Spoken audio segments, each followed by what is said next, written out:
বারবারে মনে পড়ে যায় ওই যে হৃদয়ের কথা কহিতে ব্যাকুল শুধাইল না মোরে কেহ। সংবিধান এত কথার দরকারটা কি?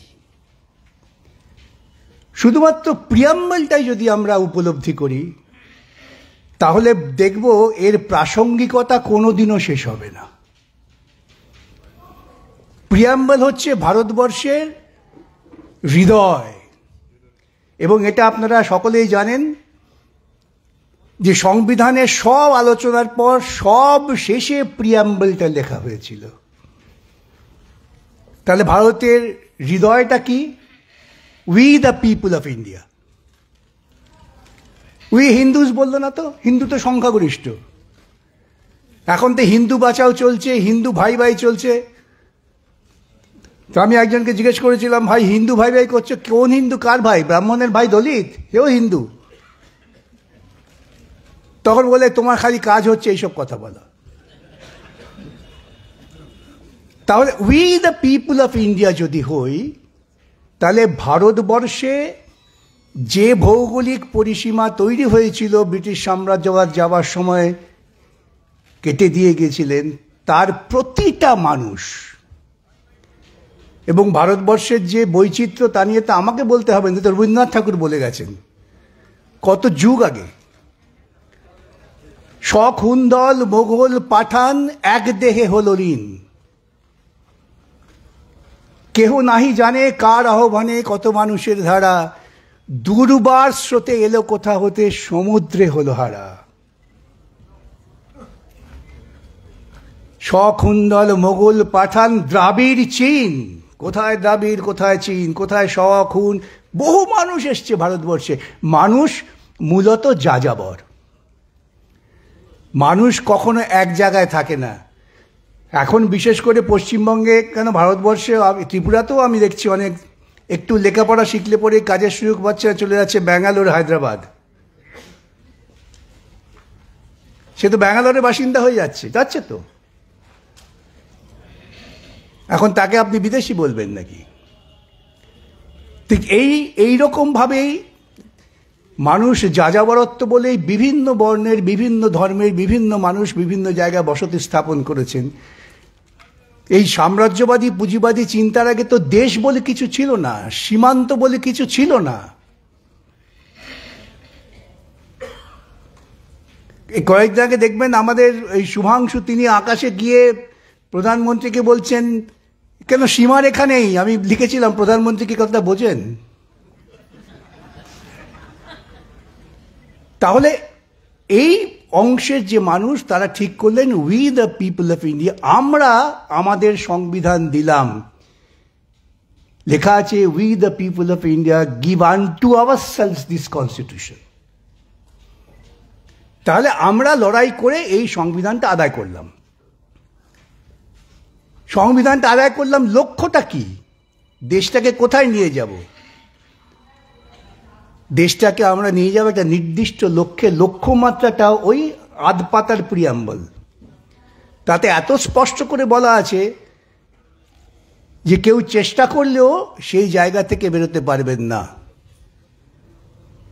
বলা আছে আমরা চাই ইকোনমিক জাস্টিস। ইকোনমিক জাস্টিস কে চান না? একমাত্র ধান্দাবাজ পুঁজিপতিরা ছাড়া। এবং পুঁজিপতিদের কিছু দালাল আছে রাজনৈতিক ক্ষেত্রে। প্রসঙ্গত দেবাশিস বারবার বলছিলেন যে শাসক দল, শাসক গোষ্ঠী, তারা টাকা দিয়ে কিছু লোক পোষে।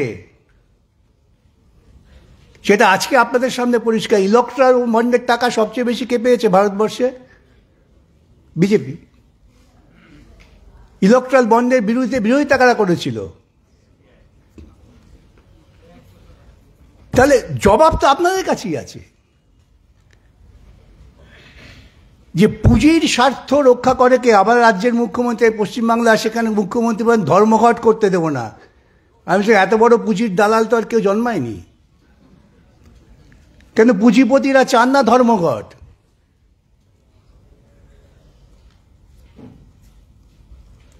যখন ভারতবর্ষের স্বাধীনতা সংগ্রামে একটা জঙ্গি দিক ছিল, মাস্টারদা সূর্য সেন, ভগৎ সিং ইত্যাদি যারা লড়ছিলেন, মুখোমুখি লড়াই করো, সেটাকে দমন করার জন্য ইংরেজরা প্রচুর চেষ্টা করেছিলেন, জালিয়ানওয়ালাবাগ তৈরি করলেন। প্রতিবাদে রুখে দাঁড়ালেন কে? রুখে দাঁড়ালেন রবীন্দ্রনাথ, কবি একজন। সেই ইতিহাস আপনারা জানেন, আমি সেই ইতিহাসে যাচ্ছি না।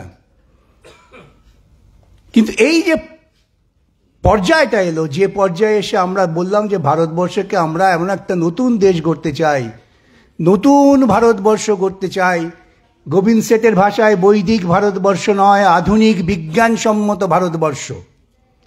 কনস্টিটিউয়েন্ট অ্যাসেম্বলিতে তার বক্তৃতা আছে। সেই ভারতবর্ষে পৌঁছতে গেলে প্রথম ধাপ কি? ইকোনমিক জাস্টিস, অর্থনৈতিক ন্যায়। তারপরে আসছে সোশ্যাল জাস্টিস। এই সোশ্যাল জাস্টিসটা বৈদিক চিন্তার বিরোধী। সোশ্যাল জাস্টিস মানে হচ্ছে সমস্ত মানুষের সমান ন্যায় পাওয়ার অধিকার।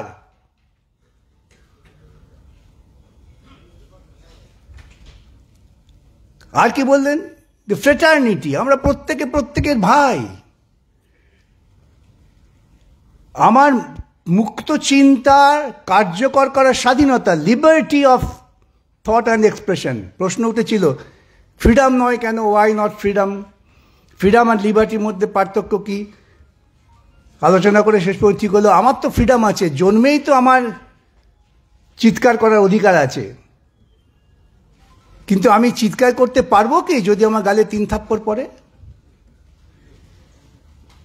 তাহলে আমার লিবার্টিটা দরকার, যে আমি চিৎকার করতে পারবো, এটাকে কেউ বাধা দিতে পারবে না। That is the liberty. এবং এই liberty of thought and expression, আমি যদি চিন্তা করার স্বাধীনতা আমার থেকে থাকে, মুক্ত স্বাধীনতা, যেখানে কেউ হস্তক্ষেপ করবে না, সেটা করতে গেলে প্রাথমিক কাজ কি? শিক্ষা, যেটা খুব সুন্দর দেবাশিস বলার চেষ্টা করেছেন। তাহলে আমাকে সবাইকে বিজ্ঞান শিক্ষায় শিক্ষিত করতে হবে, এটাও আমার সংবিধানের একটা নির্দিষ্ট নির্দেশ। বিজ্ঞান কেন? যেথা তুচ্ছ আচারের মরুবালু রাশি, বিচারের স্রোতপথ ফেলে নাই গ্রাসী। হে পিতা, আমাকে সেই জায়গায় নিয়ে যাও। আচার নয়, বিচার। বিচার মানেই তর্ক, তর্ক মানেই বিজ্ঞান। যা বিভিন্ন যুক্তি তর্কের মধ্য দিয়ে সিদ্ধান্তে পৌঁছানো যায়, সেটাই বিজ্ঞান।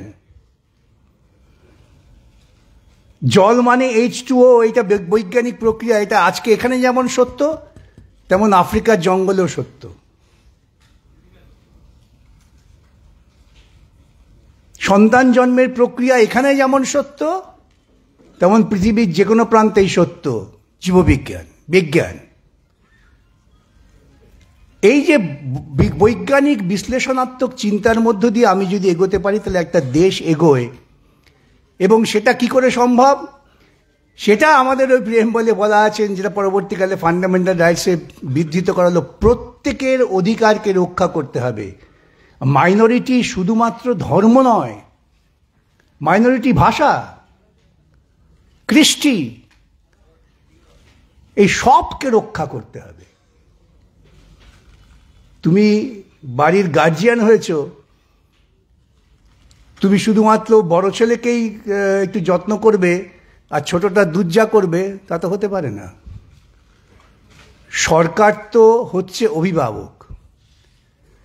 যে সরকারকে আমরা নির্বাচিত করব, সেই সরকারকে এই সাংবিধানিক লক্ষ্যের দিকে এগিয়ে নিয়ে যেতে হবে। আমরা কি আজও ইকোনমিক জাস্টিস পেয়েছি?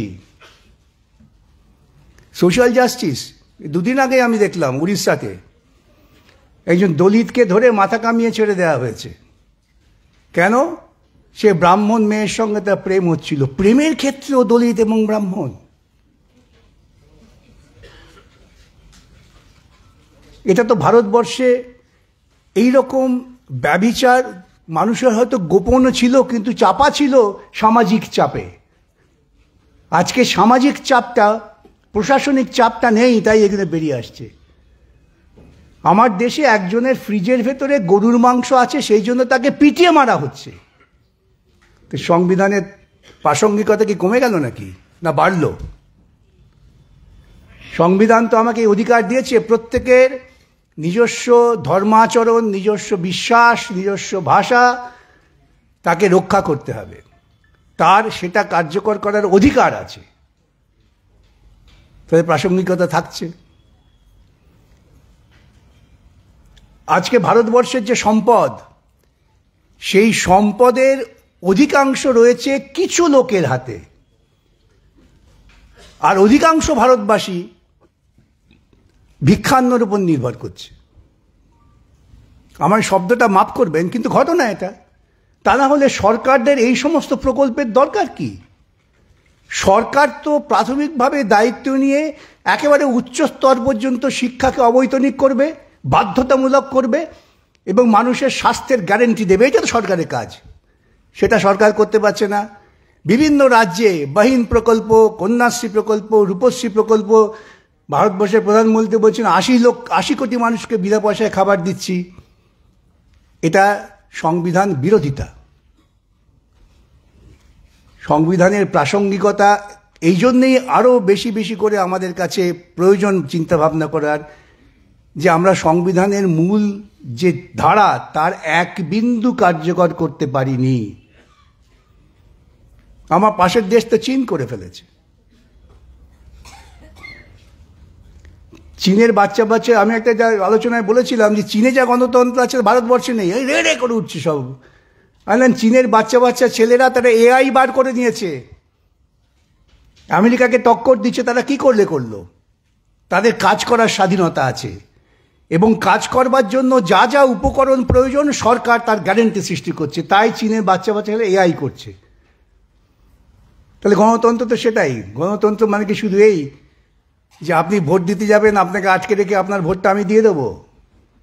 যেটা চালু করেছে বিজেপি, পশ্চিমবঙ্গে তৃণমূল থেকে শিখেছে কোনো ওরা।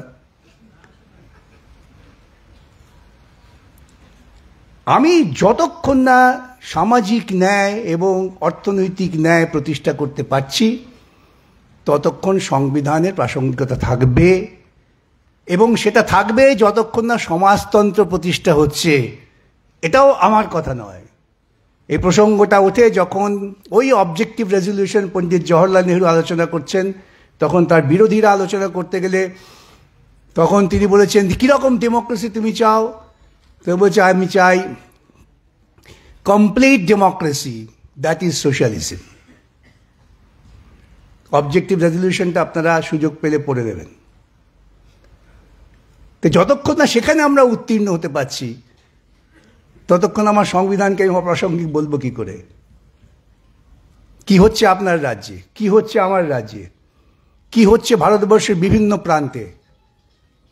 মানুষের মধ্যে ঐক্য তৈরি করা আমার সাংবিধানিক দায়িত্ব। আমি ঐক্য তৈরি না করে বিভাজন তৈরি করছি। আজকে এমন বিভাজন তৈরি হয়েছে যে বাংলায় কথা বলছে, অন্য রাজ্যে কাজ করতে গিয়ে তার উপর সরাসরি আক্রমণ হচ্ছে। এতক্ষণ আমি মোবাইলে দেখছিলাম তাদের প্রকৃতপক্ষে বন্দি করে রাখা হয়েছে কনসেন্ট্রেশন ক্যাম্পের মতো। আর কি চলছে? সামাজিক ন্যায়। আপনি যে সাধারণভাবে একটা ভোট দিয়ে প্রজাতন্ত্রের সরকার প্রতিষ্ঠিত করবেন, আপনার প্রান্তিক মানুষের ভোটাধিকার কেড়ে নেওয়ার জন্য পরিকল্পনা চলছে। বিহারে যে চলছে ভোটার লিস্ট তৈরির প্রক্রিয়া, তাতে কারা বাদ যাচ্ছে জানেন? উচ্চ বর্ণের কেউ বাদ যাবে না। তার কারণ তারা ধারাবাহিকভাবে সুযোগ সুবিধা পেয়ে এসে নিজেদের নথিটুকু রেখেছে। আর যে মানুষটা প্রতি বছর বন্যায় ঘরছাড়া হয়ে যায়, যে মানুষটা খরায় এক গ্রাম থেকে আরেক গ্রামে চলে যায় বাঁচবার জন্য, সেই মানুষটা কি নথি নিয়ে বসে আছে? ভারতবর্ষের প্রধানমন্ত্রী তার ডিগ্রির নথি দেখাতে পাচ্ছেন না, আর তিনি চান ভারতবর্ষের কৃষক শ্রমিক তারা তার ঠাকুরদার জন্মের নথি দেখাবে। এগুলো অবাস্তব মনে হচ্ছে। এগুলো কার্যকর করছে। কার্যকর করছে কেন? যে এই মানুষেরা ভোট দিলে পরে তারা ইকোনমিক জাস্টিস, সোশ্যাল জাস্টিসে চিন্তা করে ভোট দেবে যে আমি কি পেয়েছি। এই সরকার, ভারতবর্ষের সরকার আমাকে যে প্রতিশ্রুতি দিয়েছিল, ভারতবর্ষের সরকারের প্রতিশ্রুতিটা কোত্থেকে দিয়েছিল? ভারতবর্ষের স্বাধীনতা সংগ্রামের প্রতিশ্রুতি এটা। যে পুঁজিবাদের বিরুদ্ধে লড়াইয়ের আমাদের চূড়ান্ত পরিণতি, আমরা সমাজতন্ত্র চাই, তাকে লক্ষ্য রেখে বাস্তবায়িত করার পরিকল্পনা, সেটা তো হয়নি। সেজন্যেই প্রাসঙ্গিকতা আছে, আর দীর্ঘ বক্তৃতা করব না, অনেকক্ষণ বক্তৃতা হয়েছে। প্রাসঙ্গিকতা থাকবে।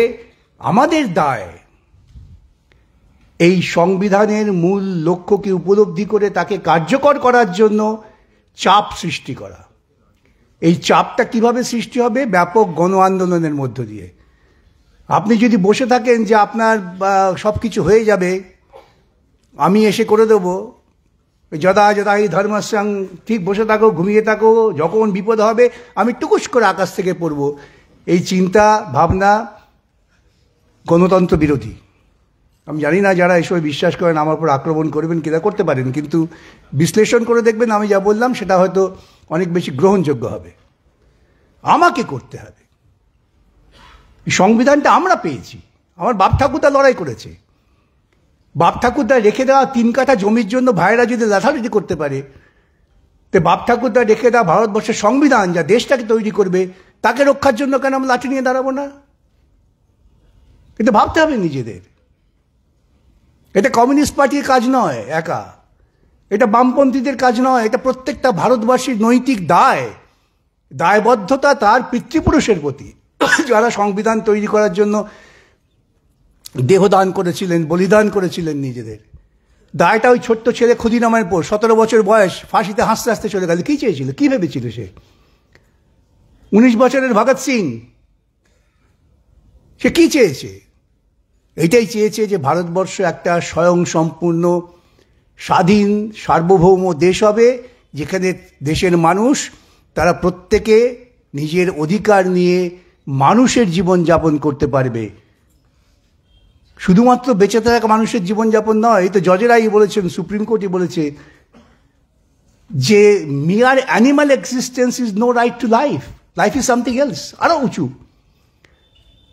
সেটাকে রক্ষা করতে হবে। সেটা যদি করতে পারেন তাহলে নিশ্চয়ই আমরা সংবিধানকে বাঁচাতে পারবো, আমাদের বাঁচাতে পারবো, এবং সেটাই করবেন। এইটুকু নিবেদন করে বক্তব্য শেষ করলাম। নমস্কার।